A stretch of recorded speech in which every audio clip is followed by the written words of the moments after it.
You sit down to work, you have one task, one simple task, and within 47 seconds, your brain has already checked out.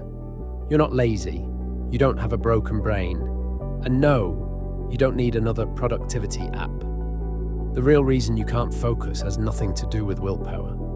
It goes much deeper than that, all the way down to 300,000 years of human evolution. Your brain was never designed to focus.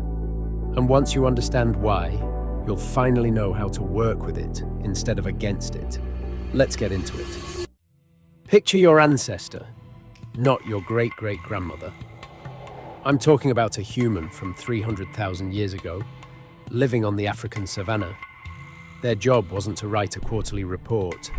Their job was to not get eaten. And to do that, their brain had to be constantly scanning the environment. Every rustle in the grass, every shadow, every weird sound. Because the moment they stopped paying attention, they were lunch. That brain, it's still inside your skull right now.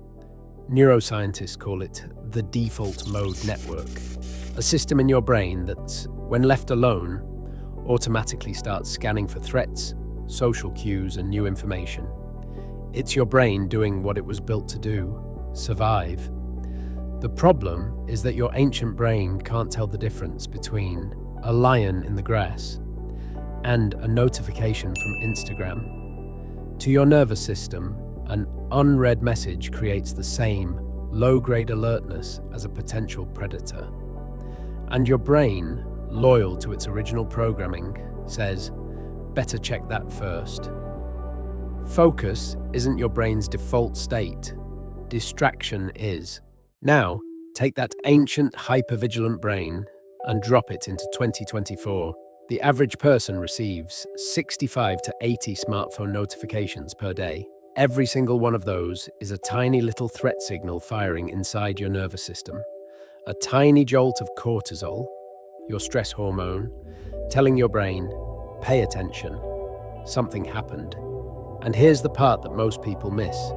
You don't even have to check the notification for it to cost you. A 2015 study from the University of Florida found that just hearing your phone buzz without even touching it causes the same drop in cognitive performance as actually using it. Your brain has already redirected resources toward it. But it gets worse. After an interruption, whether you act on it or not, research from UC Irvine shows it takes an average of 23 minutes to fully regain deep focus. 23 minutes for one notification. If you're getting buzzed 5 times in a morning, you may literally never reach deep focus at all. And tech companies know this.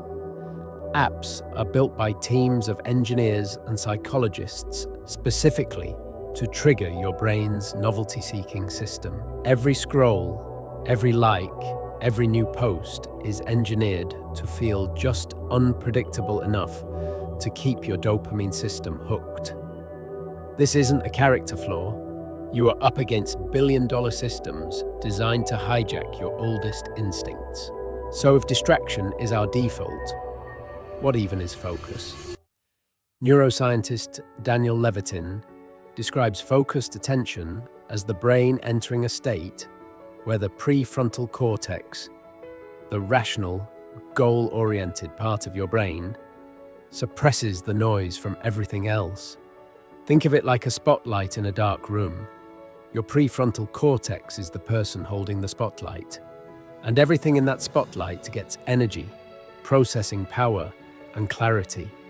Everything outside it gets dimmed. But here's the key. Holding that spotlight takes enormous metabolic energy. Glucose, oxygen, effort.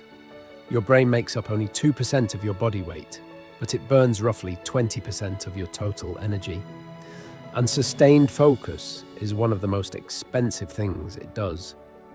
This is why you feel mentally exhausted after a long day of deep work, even if you never left your chair. Your brain has literally been burning fuel at a high rate for hours. And this is also why, when your energy dips, your brain defaults back to low-effort, high-stimulation behavior. Checking your phone, watching something, scrolling. It's not weakness. It's your brain trying to conserve resources. Okay, so now that we understand what's actually happening, let's talk about what works. And I mean what's backed by neuroscience, not just productivity hacks. 1. Work with your brain's ultradian rhythms. Your brain naturally cycles between high alert and low alert states roughly every 90 minutes. These are called ultradian rhythms. If you try to push through a low phase, you're fighting your own biology. Instead, work in 90-minute focused blocks. Then take a 15 to 20-minute real break.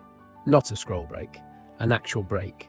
Walk, breathe, stare out a window. This resets your prefrontal cortex and sets you up for another clean cycle. 2. Remove the stimuli, not just the phone. It's not enough to flip your phone face down. Research shows that even having your phone visible on your desk reduces your working memory capacity because part of your brain is still dedicating resources to resisting it. The fix? Put it in another room. Out of sight truly is out of mind, neurologically speaking. 3. Protect your first 90 minutes. Your prefrontal cortex is freshest in the morning, before decision fatigue sets in. Your first task of the day should be your most important, most cognitively demanding one. Don't waste that window on email or social media. That's like starting your car and immediately flooring it on sand. 4. Use implementation intentions. Vague goals like "I'll focus better today" don't work. What does work, and this is backed by research from psychologist Peter Gollwitzer, is what's called an implementation intention. You pre-commit to a specific plan. At 9 a.m. at my desk, I will work on X for 90 minutes with my phone in the other room. Studies show this simple technique increases follow-through by up to 300%. 5. Train your attention like a muscle. Focus is not a personality trait. It's a skill, and the research is clear that it responds to training. Even 10 minutes of mindfulness meditation per day has been shown in multiple studies to increase gray matter density in the prefrontal cortex over time. You are literally growing your ability to focus. Start small. Be consistent. Here's what I want you to take away from this.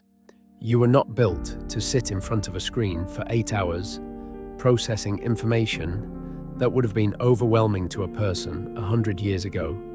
Nobody was. The fact that you struggle to focus isn't a personal failure. It's a mismatch between ancient hardware and a modern environment. And once you see it that way, you stop blaming yourself and you start solving the actual problem. Work with your biology.